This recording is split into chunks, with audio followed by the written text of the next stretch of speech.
Today is day 4,436 that Boswell Book Company has been in business, and it is a thrill for me to welcome Brian Broome virtually here to Milwaukee.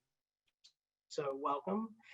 Brian's a screenwriter, a Moth Storytelling Competition finalist, and grand prize winner in Martin Luther King Writing Awards. He also just recently finished his MFA at the University of Pittsburgh, which thrills me as a Pitt alum as well. And he is here to chat about his book. Do I have it there? We got it. Punch Me Up to the Gods, his memoir. I think this is an absolutely gorgeous book. It's gotten rave reviews from lots and lots and lots of people. I'm going to quote to you from my rave review, if that's all right. And this is what I said when I wrote about the book. Generous, fearless, funny, and gentle, Broome chronicles his own story to understand how and where he, with so many other Black outsiders, don't fit in America. His sentences are pure style, just a joy to read, and he slips between as many voices as he has existences. Black, gay, poor, masculine, abused, uncool, scared, addicted, ashamed, angry, proud, and full of joy, and on and on. Broome interrogates the world with the rigor and tenacity of the greats, and Punch Me Up to the Gods is everything a great memoir should be. Brian, welcome. It's a thrill to talk to you. Oh, you stop. That was great. Thank you. I Thank you will very not. much. No, it's great to be here. Thank you, everybody, for coming. Absolutely. Well, let me ask first. I think it's let me ask you my first thing, which is maybe you could just tell us what your book is about. I try to sum it up a bit. The elevator pitch, which everyone hates doing, but I'm going to ask anyway. This book is the result of, I think, like laying in a rehab bed, wondering what the hell happened. I wrote a lot of this book while I was in rehab. And I just started writing these stories that I felt, were sort of like watershed moments in my life, just laying there with my snoring roommate, 10 feet away, up nights, just writing these stories that I thought, were moments where things either went like terribly wrong or terribly right in some ways. So it's a book about shame, I think, mostly. I think if there's a theme, it could be shame. I think shame has led me to a lot of sort of dark places and also some hilarious places as well. So I think it's about trying to get by or try to look for love when you really believe or have been told by your culture that you don't deserve it, and the things that you'll do in order to try to get it, I think. Oh, wow. Yeah, and it is. I think that's something I loved about the book is how funny it is when you're going into very openly into yourself into very dark places. It's such a funny book. I laughed so many times. You laughed at my pain? How dare you? I'd like to think with you, but yeah, I think that those moments sometimes when you look back at them, and in the moment you're mortified, of course, or you're hurt or you're sad. But sometimes when you look back at them, you're like, that was kind of funny actually. And you can choose to bring that out in the storytelling. So I think that the funniest story in the book is the one where I am trying to have a girlfriend, and and things don't go well, and she says to me it's not going well. When I think of that story, at the time, that was a mortifying event, but I look back on it and like that was absolutely hilarious. It's a hilarious moment. Yeah, there's a moment within that scene where I think she's like, "Aren't you going to take your glasses off?" Oh yeah, like imagine like you don't even have the presence of mind when you're trying to like perform oral sex on a woman to not to take your glasses off. Like, I mean, how ridiculous is that? So yeah, that deserves a laugh, and it definitely deserves to be put in the book. Yeah, absolutely. So I wanted to talk about the poem you framed the book around. We Real Cool, the classic Gwendolyn Brooks poem. I remember when I first read it, and it's always struck me as kind of a deceptively simple poem because it's short it's quick, it's bam, bam, bam, but I think it's got so much depth, and within those few lines, there's such a huge world. I'm curious, when did you first encounter that poem, and what's it mean to you? Well, not very long ago, like right before I wrote the book, actually, I was going to school at Chatham University, and I had never read that poem before. I don't think, and I didn't know who Gwendolyn Brooks was, and I read it, and I thought, wow, this is really, and I hadn't been a fan of poetry at all. I was always jealous of how quickly poets could evoke emotion. So I didn't read a whole lot of it, but I read it, and I immediately thought she's talking about what it's like to be a Black boy, like this idea that you are, you get a very short childhood and you are a man like almost immediately. And I just the story behind the poem, which you probably know, is like she was walking down the street in Chicago and she saw these 7 boys, doing this very manly behavior in a bar, basically, during school hours, I think it was. And I thought, she's talking about Black masculinity, how we are trained to do manly things early, and to be masculine early. That's immediately what I got from it. And then I went and looked up Gwendolyn Brooks, and I saw all these interviews with her on YouTube, and she never says the word masculinity. Like, I don't think in any of the interviews I saw, but that was definitely what I got from it. And then I did some more digging, and I found out Bell Hooks wrote a whole book on it. She has a book called We Real Cool: Black Men and Masculinity. And Bell Hooks has a very different writing style than I do. She's very academic and she's very smart. And I was rereading and rereading sentences, and I thought, well, I'm gonna just drape my little stories on this. And fortunately, it worked out. Yeah, I think so. I think so. And I think you're selling the book short if you don't think it's smart, because Yeah. I think there's a lot of depth.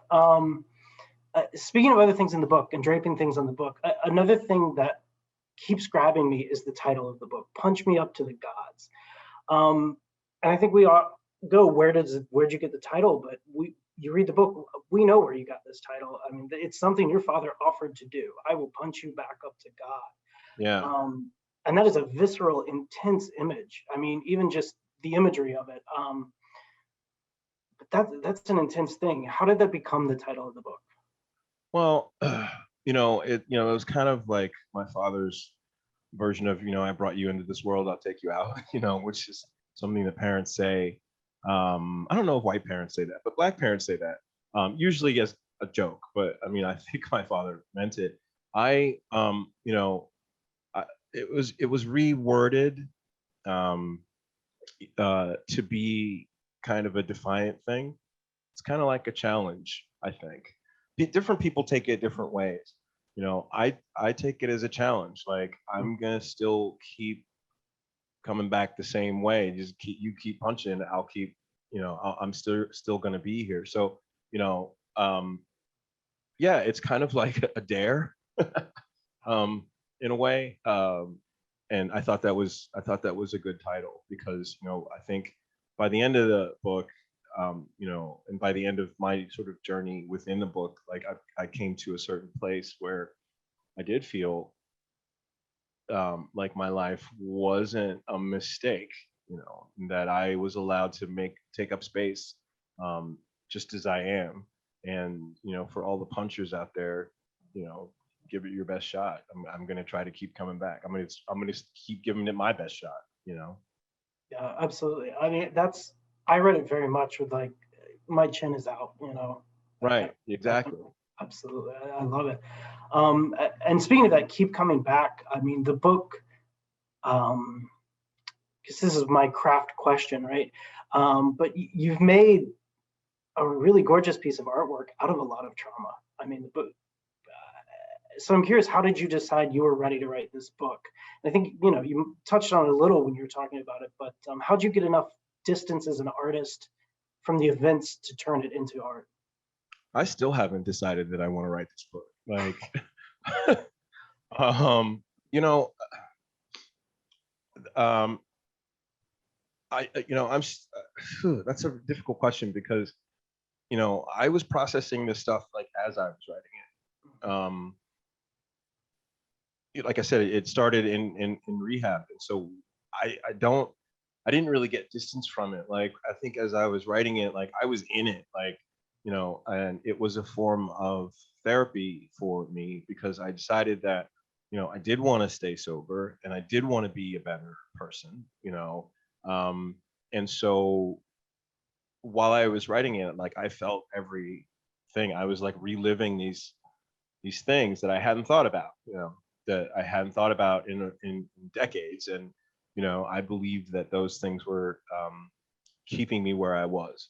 There's a saying in recovery, like you're only as sick as your secrets, um, and so I was sort of processing my unexamined, um, you know, uh, I hate to use the word trauma because like there's all this talk right now about the trauma narrative and how Black people don't need any more trauma narratives.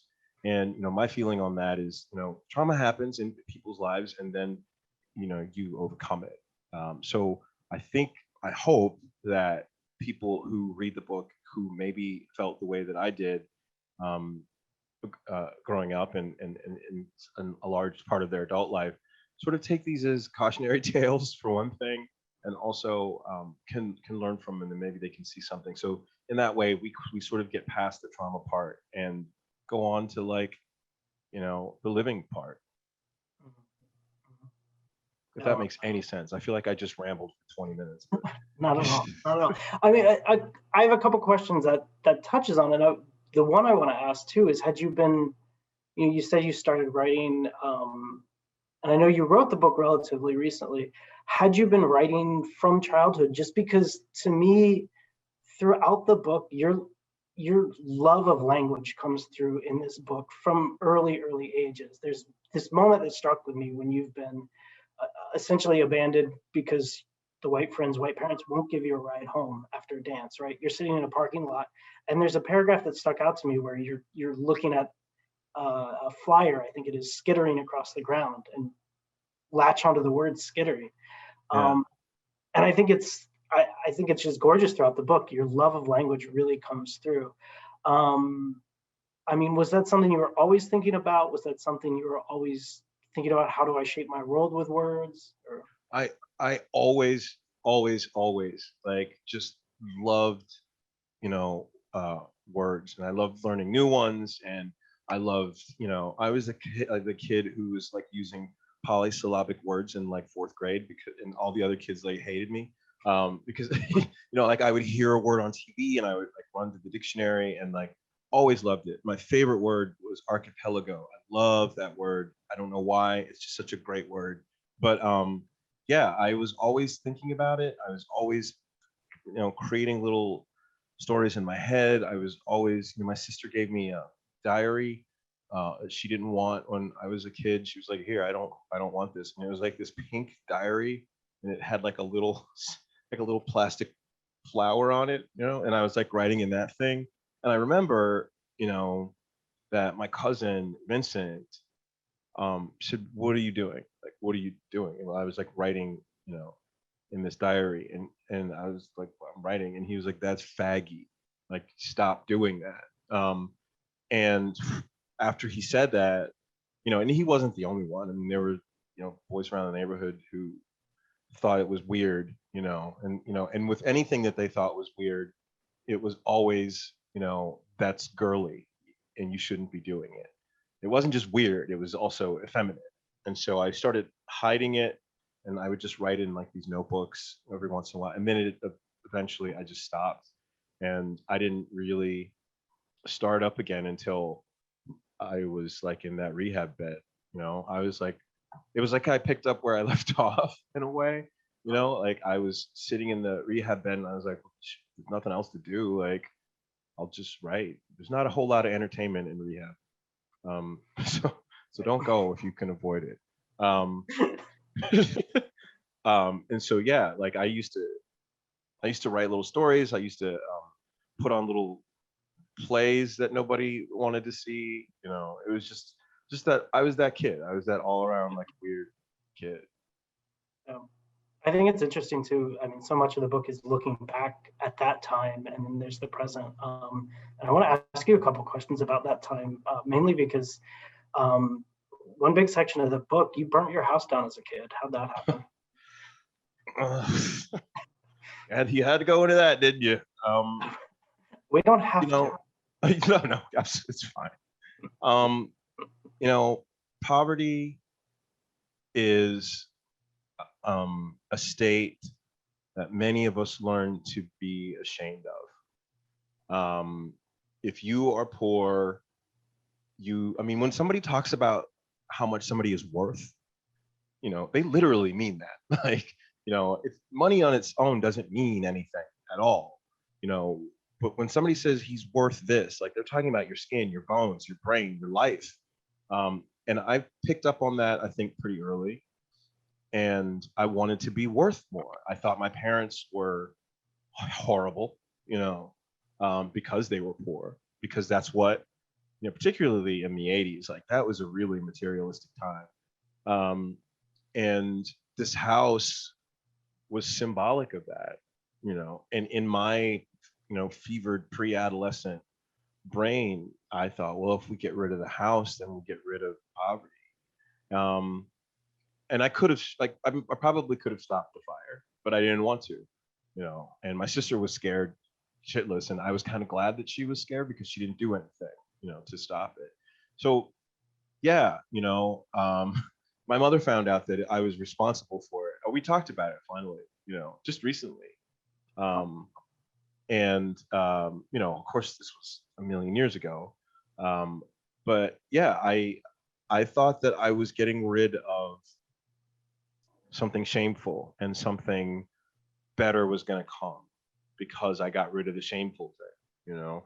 And it's weird though because I went back home to visit, and my mom was like, "Do you want to go see the old neighborhood? You know, because we don't live around there anymore." And I was like, "Sure." So we drove, and she was like, "Look," and there's nothing there, you know, where the house was. Like it's so weird because other houses have been built around it, and it's still like this vacant lot that nobody has built on. It was very eerie, and it was like, you know, I could still feel the energy from you know, when I used to live there. But yeah, I think that we learn, you know, that poverty is a indictment of one's character. And I bought that hook, line, and sinker when I was a kid. Wow. Wow. Yeah. And talking about it too, particularly that destruction, that wanting to get out of it is something I think that that story in particular resonates across the book and across your life as you describe it. Because as I read it, it seems like, you know, that's a cycle that's repeated. There's destruction, there's this hope for rebirth. I mean, in that essay you're talking about, you read as a kid, the about how I think forest fires happen Yeah. naturally for rebirth, and then there, but you follow it with, then there's a moment of despair, and there's that moment of sinking back in, and that cycle really repeats. Yeah. Um, yeah, I mean, after the house fire, I mean, things just got exponentially worse. You know, because there was I didn't understand what adult responsibilities were. I didn't understand what had to be done. You know, and this is why, you know, now when my mother comes to town, she insists that I put her in the most expensive hotel room there is in the city. You know, she's not going to let that guilt go to you owe me, waste. Brian. No. No, but like, yeah, you know, that's the, you know, and I wrote that, you know, soon after rehab, I wrote that story, and it was just one of those moments that I remember, and I remember after I realized what I had done, you know, the tremendous guilt that I just like shoved down, you know, and just drank away, you know, along with many other things that I just shoved down, as men are trained to do. Yep, absolutely. I have one other question, kind of from that time, or at least it's, to me, it's framed in the book as from that time. And you mentioned television before. You already mentioned television once, and I kept noticing through the book, you mentioned your Magnavox television an awful Oh lot. God. The family Magnavox TV, I loved it. There's like references forever. I think the phrase in there is that's how I learned about white people as a kid. Yeah. Then there's the night that Luther Vandross was on SNL. And your mom, I think that's a really profound moment where you're looking at your mother, looking at him, and having Yeah. a realization of how she might look at you. But how was it influential for TV? How was that influential for you as a person or a storyteller? Or Well, when I was a kid, everybody on TV was white. Like, I mean, I shouldn't say everybody, just about everybody. And um, there was no guidance around the television. It was just kind of on. And my mother and father, my father didn't watch much television, and my mother thought it was all ridiculous. So I would just sit in front of this thing, and it was like my teacher about the world. So I had all these ideas about white people. I think white people who don't know any black people also sit in front of the TV and learn all these like untrue things about black people or any other people. And it taught me just kind of like all the wrong things. you know um, it taught me that black people, if we did appear, were sidekicks. We never had our own real story. If there were stories, they were, you know uh, we were often presented as criminals, and as one big monolithic group of people. So I learned a lot of bad information from TV, but what I thought I was looking in on was like a better life. I would watch these like family sitcoms. I thought you all had like the dog and like the beautiful house, and I thought that was just what white life was. I thought that was the reward you got for being white, and I quickly learned that there was something very wrong with not being white.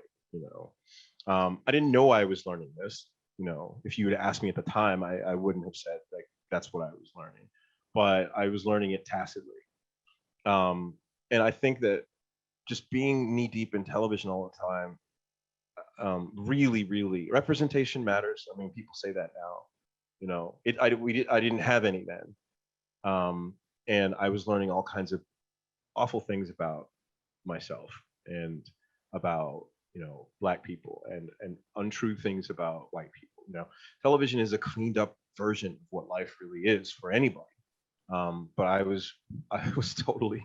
totally believed that it was the truth, and I think that looking for that kind of like acceptance that people got on television became my goal, and that again, just led me down some pretty horrible roads.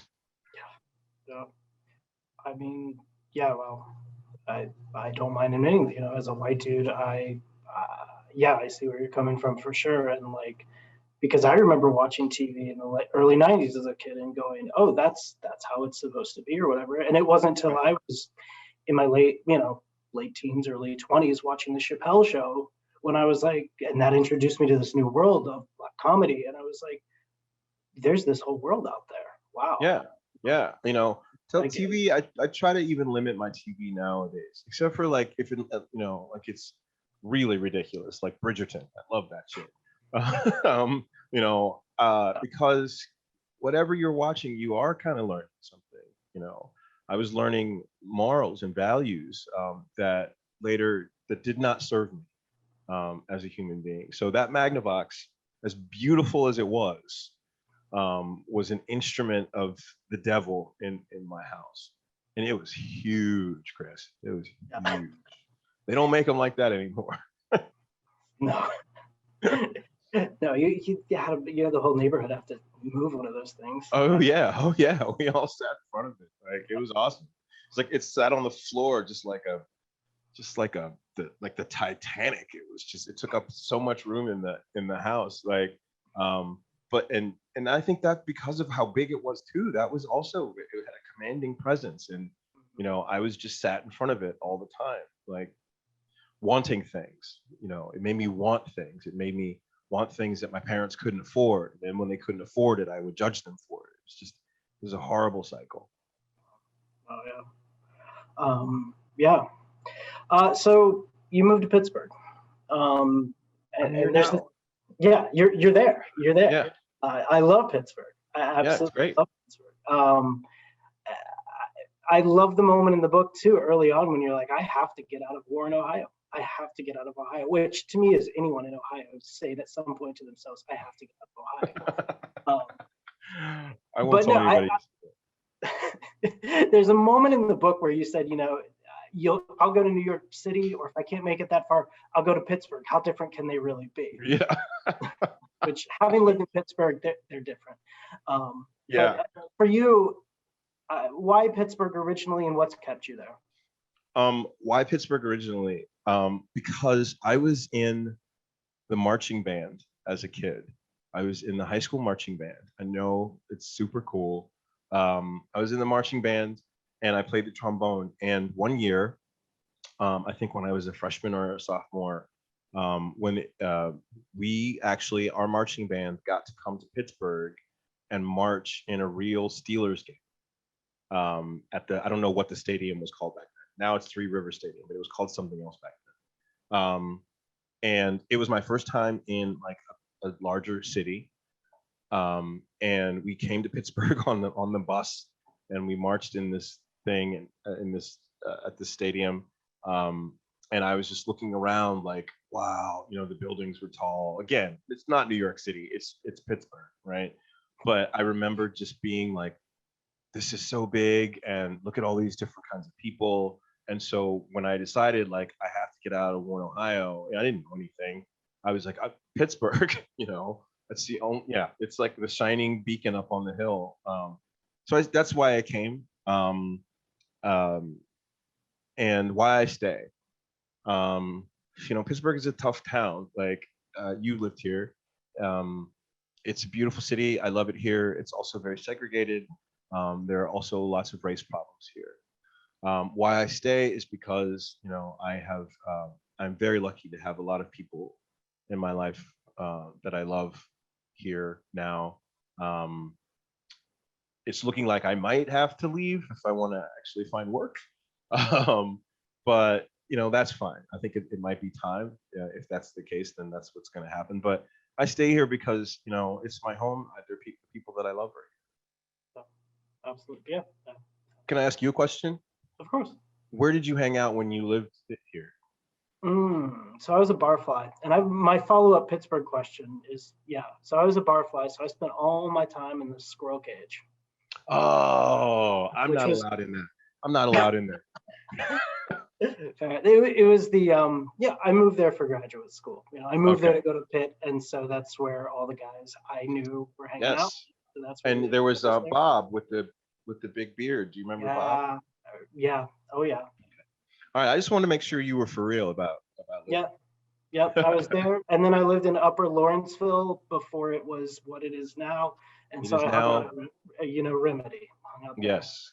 Right. It is now gentrified, but that happens. Yeah. It was not when I was there. I lived above Pierre, who was the 70-year-old wannabe pimp. Yeah, I used to. I probably shouldn't say this, but when I did drugs, that's where I would go to get them. Is Lawrenceville. Now it's all artisanal coffee shops and really nice. It's really nice there now, but it ain't what it used to be. So. Okay, we can talk about the book. No, speaking of Pittsburgh, speaking of ain't what it used to be, all of it. My next question, so in the essay, This Gay Life, you're sitting in a gay bar in Pittsburgh, and it's floor to ceiling windows. And if I'm reading right, it's the one on Ellsworth, right? Oh my God, you're so good. Yeah. But yeah, and I love if you don't mind, I'm going to read your book to you just because I love your description of it, and I think it's spot on. This bar is all shiny glass, and passersby can look directly inside as though we are all on display in a poofter terrarium, which is a hilarious line, and it's very much, yeah. And I think, so I read that essay, and quickly you're there, you're very drunk. And I think it's fair to say you're feeling your age. You're in your feelings about your age at the time. Yeah. And I'm curious about that, and because in that essay you're reflecting on other bars in the city when things weren't open, And I remember when those windows went in, or at least I remember people around talking about it and it being a big deal, and people being, glad and happy. We're not going to hide. We're not going to whatever. Yeah.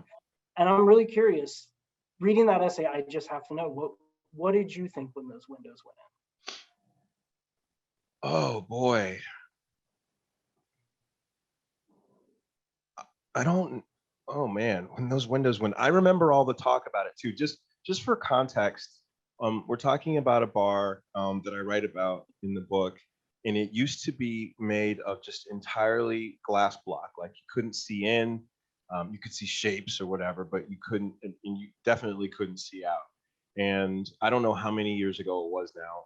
You were here, you probably know, but they removed all the glass block. The bar got a new owner, and it's all like these big garage, beautiful windows now, and you can see in and people can see out. It was like this new transparency. um I don't that's a really great question. Like, I remember being like kind of weirded out by it because my gay life before that was all hidden away. I mean, the bars in Pittsburgh were not open. They were little dive bars. They were dark, little dank bars. And you would go, and it was just like Pride. When Pride got big, I felt a little weird about it too, because again, we go back to the concept of shame. Even though I was doing gay stuff like all the time, there was always just like this little element of shame. And those windows represented, okay, the shame's now going away. You don't have that to protect you anymore, because you can also use shame to protect yourself from doing anything that is really brave. But at the time, I was drinking and doing so many drugs. I don't think I would have cared if it was a tent. You know, um, I think I appreciated it at the time, but I think initially I felt a little bit weird going in there. But then eventually I was, asked to never come back. So it became not a problem anymore. Um, but yeah, it was a, it's a great thing, and it's still there and it's still going strong. But it just signifies, I think it was symbolic of like, okay, you're getting old now, things are changing. Um, and you better change with them. And I don't think I did. Um, uh, yeah, I don't think I did. Well, speaking of shame, and you touched on this earlier, but there are moments throughout the book where you're trying to perform traditional masculinity roles that you're super uncomfortable with. Um, I mean, that's how I read it. And just things that aren't you. And the moment where you're seeing a guy and he wants you to go play basketball for him, and it's not Yeah, you. The moment with the woman too that you mentioned earlier, trying to yeah. make that work. Um, I, I'm curious, why was it important? Because it feels really important in the book, to share those moments of trying and failing, or trying and finding it embarrassing to perform masculinity.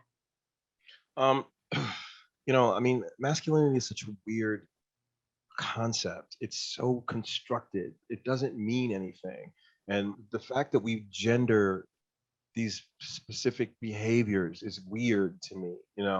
But I think I tried to perform it in ways that were gay at first. Like, I think masculinity in at the time, not now, in gay culture was like how many people you could sleep with, how much sex you had. Um, and it was just a kind of weird like way to perform masculinity within this subgroup, of people. Um, and it was just bizarre. Like, um, so I tried it that way. I tried it, I think, my addiction was also tied up into this concept of masculinity. I think that what I thought was, okay, so I'm gay, but like I'm gonna be a normal gay. I'm gonna be a guy gay. Like I'm still like reaching for that like weird masculine brass ring. I'm sorry, I forgot what your question was. I got off track, but um, it was embarrassing simply because I'm not built to it. Um, the basketball scene, which again is one of those things I look back on and think is hilarious. You know, there's also race embedded in there too. Like I really did think that some sort of like Negro basketball gene was going to like come alive in me once, once somebody handed me a basketball. I mean, that's how deeply embedded like these things get. Um, it it's all strange to me now. You know, I'm still held hostage by it in some ways. Um, you know, I'm happy to see people like Lil Nas X and other gay people of color just come out and just attack these ridiculous notions of like how a boy should act and how girls should act. You know, it's ultimately harmful to boys and girls and everyone. So it was never natural to me. You know, I try to live authentically now. But I don't know how much of that was put in me is still like sticking and what is, me. But if I do something, if I want to do something, I just do it now, without trying not to worry about whether it looks, girly or not. Yeah, yeah, yeah. Let me say to everyone too, if you want to drop questions in the Q&A, I'll get to them in a minute. I've got a couple more for you there, Brian. Sure. And I think following that, not just embarrassing, there's a number of profoundly sad and hard moments throughout the book. Often when you're relating to other men, and you couch it in funny stuff. You couch it, I never know if I'm using that word correctly, but let's roll with it. Yes, You frame it in the funny and everything, but as you're relating to other men, quite often there's just really hard, really sad moments. But as you write about them, even when men, I think, are other men who are really desperate, who are wounded and are lashing out at you, you treat them because they're hurt. You treat them in your writing with such a deep well of empathy. Even your father too, I think you write him and you talk about him with such a deep well of empathy. I'm just curious as a writer how you came by that, because I think it's something exceptional in the book. Well, I mean, I think that that's also just a part of my recovery. Like when I was in active addiction, like I was not a good person. I was a liar. I was a manipulator. I was, all manner of things that are not good. Um, and I'm really ashamed of that time in my life. And I really want to spend the rest of my time, on this planet doing good things and trying, I know you can't make up for it, but just trying to be a better person. So I did that AA thing where you go to the people whom you've harmed, and you apologize, or you write a letter to them of apology. So I went through that step, right? And some of them were very generous, and some of them said, fuck you, basically. And I had to realize that they don't have to forgive me. They have no obligation to forgive me. And what am I going to do now? Like, am I going to forgive myself? And I decided, okay, yeah, I'm gonna try to forgive myself. So my point is, if I'm going to allow myself that same grace, I should also extend it to other people who have harmed me. My father didn't turn out the way he was by magic. Something was done to him, something was instilled in him that was, that ruled who he was, and infused his treatment of other people, right? Even though that some of that was horrible, but I try to see that too. I mean, it's not an excuse. It's not a justification. It is merely a fact. And so when I write about other people, it's not as simple as good guy, bad guy. Good guy, bad guy. That's good for Marvel movies. It doesn't work in real life. It's far more complicated than that. So I try to extend that grace to other people. I'm not always successful at it. There are definitely bad guys in my head, in my life, and when we look around. But I think when you're writing, you want to try to get more in depth than that. There's a really great quote that I can't think of right now, but it's good. If I quoted it right now, you would be impressed by how smart I'm already blown away. But it's in that book. It's in that book, The Situation in the Story. I don't know if you do fiction, but there's a book called Situation in the Story, and the author says, you find like the hero in your villain and the schemer in your hero, and that makes for a more realistic and compelling story. I think you've done it extraordinarily in this book. I really do. And one more thing I want to talk about, because you can't talk about this book and not talk about the bus, and riding the bus. I was on the bus today. Yeah, I was gonna say, I read in another interview you did that you legitimately like riding the bus, which in Pittsburgh, that's a feat. Oh yeah, it's terrible. The bus is great. You get like a ride and a show. And I used to write on Facebook all the time. I write on the bus all the time. I find it like, I don't know why I like it, but I just take little notes. I eavesdrop on people's conversations, and write them down like a complete freak. Like, it's like this moving play, and you're trying to capture scenes and lines from it. I legitimately do like riding the bus. It's just like this moment where you can kind of like what are you going to do? You're on the bus, but I definitely ride on the bus. But when you were here, there was a bus called the EBA, which maybe you didn't ride the bus, but I rode maybe the bus. Okay. So if you lived in Squirrel Hill or you were in Squirrel Hill, I'm going to give you a little inside information on the book. Ready? This is only for viewers right now. The bus that I'm riding in the book is the 61C. That's nobody else knows that. It's the 61C. And yeah, I saw this man and his son on the 61C, and I did what I do. Like they captured my attention at the bus stop, and I just started writing their entire interaction until they got off the bus. Yeah, and you weave it throughout the story, and I think it's extraordinary the way you use it to frame, along with the poem, not just your own stories and your own reflections, but then your reflections in that moment on watching Tuan, this kid, being trained, being taught how to be a man, essentially. Yeah. His father saying to him, be a man, be a man. Did you write that? Did that come when you were started writing the book, when you were finished with it? How did that come in the process? No, it came like to my editor's chagrin. I think it came like in the middle.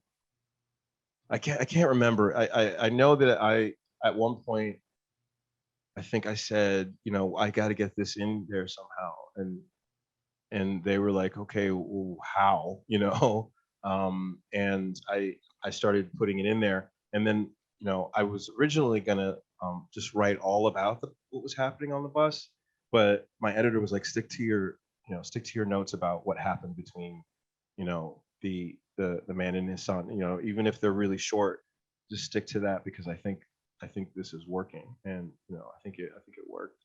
But it came late, and I just decided that I wanted it in there.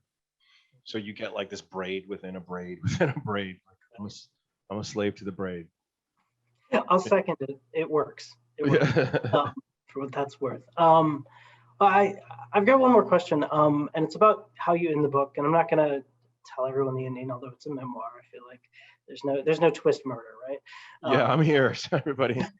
But no, you end the book with a letter to that boy in the bus, the black boy on the bus, and I think I read the letter. When I read it, I'm reading it and saying, this isn't written directly to me, right? I'm an outsider to your experience. I'm a straight white dude, and I won't and can't experience the world the way you do. But I still think that reading that letter is such a profound, powerful experience of, you let me in and you let everyone in to yourself in process of kind of finding a way to live in the world, and trying to pass that knowledge on. And I read it as a really hopeful note at the end. And I'm curious, are you hopeful, or what's your letter hoping for? I think that I really would like to convey to people who are, you know, in a place of self-hatred or guilt or shame, um, that, because of something somebody else put in, you know, that you don't have to be this person that everybody keeps telling that you are. You don't have to cosplay your body. You don't have to be, anything that anybody keeps telling you that you are. I mean, that was my entire problem, I think, in life, and still is sometimes to a certain extent. Just trying to make everybody love me, by by twisting and bending myself into unnatural shapes, um, and and then wondering why I wasn't happy. So I think the point at the end of the book, particularly for Black children, is, the world is going to keep telling you that you are this thing, that you are less than, that you are more of the bad thing, you are less of the good thing, that you have to act like a man, or you have to act like a lady, or you have to be the strong Black woman, or you have to be, all these. There are a lot of rules and constraints that go around Blackness. Um, and my note at the end is just hopefully a plea to, you know, to this young boy, like, to just screw all that. Like, you don't have, this is your life. You get to do exactly what you want to do with it. You get one, well, according to what I believe, you get one, and you have every right to experience every human thing, right? Every human emotion. Like, you don't have to plug up your sadness. You don't have to, barricade yourself from misery. You get to feel it all, because you're supposed to feel it all, and then you can reflect on yourself and grow as a person. I think we have a lot of people who are cosplaying, life, um, and I'm old now, so I fucked up the first part, so I'm gonna try, in this next part to stop cosplaying and just try to be more authentic and be more loving, to the people who are good to me, and really just give a big giant middle finger to those who don't approve of who I am. That's what I'm trying to say. So, I don't know. Yeah. Yeah. Well, I don't know what else to say to that other than, yeah, yeah, man. We got a couple questions in the chat here, and I've got a couple people in the chat who've said this is really wonderful. And Brent says, I'm glad you have the courage to continue writing after all of that. The structure of this book is so smart, created tension. Yeah, but a couple questions from the audience here. Shannon wants to know, she says, listen to your book on audio, and can you talk about the section where your mother tells her story? It's very powerful, and I'm wondering if that is her voice or an actress, or did she tell the story, or did you write it? um, my mother is a very shy woman, and she, I told her, Mom, I'm writing a book, and I want to interview you for it. And to my surprise, she was like, sure, okay. And so the microphone that I'm talking into right now, like, I stuck it in her face, and I just asked her a bunch of questions, like, about her life. And she answered very candidly and very openly. And I was very surprised by that, because my mother is also a very private person. And I just took her answers and I wrote a story around her answers. I tried to kind of like imagine, she answered in a very sort of like non-emotional way, but I tried to imagine, what she must have felt like, at that time in her life. And so I put in, the feeling, and then she read it and she was like, that's exactly how I felt. And I was very gratified by that. She loves the book.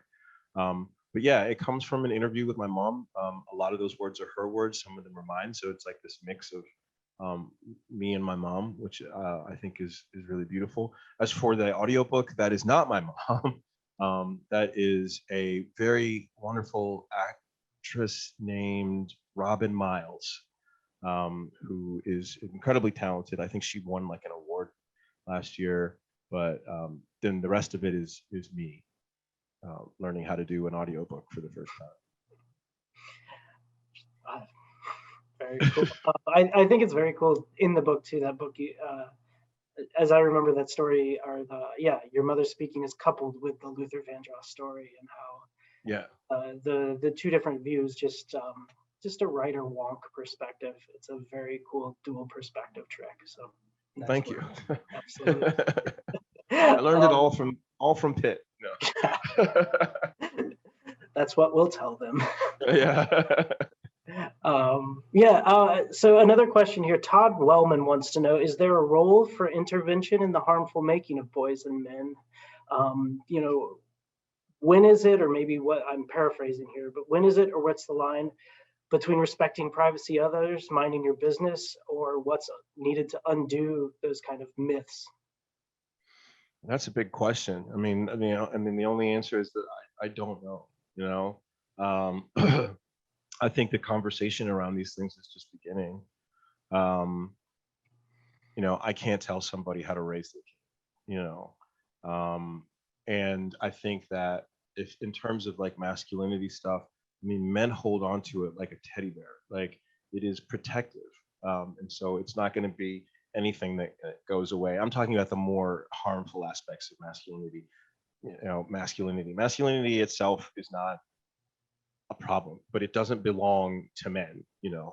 I mean, I wish there was another word for it, because these are traits that both men and women have. But what can be done? I think, I wish I can tell you what I wish. I wish that when people got to know their young boys, their children, before they start suiting them with this armor, I think that, and I don't know. I wish that the shame around masculinity would disappear, because the reason why these harmful masculine traits thrive is because men have been shamed, our entire lives. Like, you're a girl, you're a sissy, you're a faggot, you're a this, that, like, and we're shamed young enough so that it sticks, and that we carry it into adulthood, and we pass it on to our sons and nephews and neighbors. So I don't know what can be done. I can only say what I wish was done. Yeah, absolutely. Well, I think we're coming up on the hour here, so I think I'm going to say thank you so much. It's been a wonderful hour. It has flown by. This has been an amazing conversation. I want to thank you for joining us, Brian. Thank you. And I'm going to tell. Yeah, absolutely. Let me tell everyone who's here. Get your copy of Punch Me Up to the Gods. I promise it won't have too many of my Post-it notes in it. But you can snag one from Boswell Book Company. Now, thank you all so much for joining us tonight. What a great conversation. Thank you all for being here. We wouldn't have a bookstore without you, Brian. This has been wonderful. Thank you. Thank you. Continued success to you and the book. All right. Thank you, everybody, for coming. Thanks, Boswell.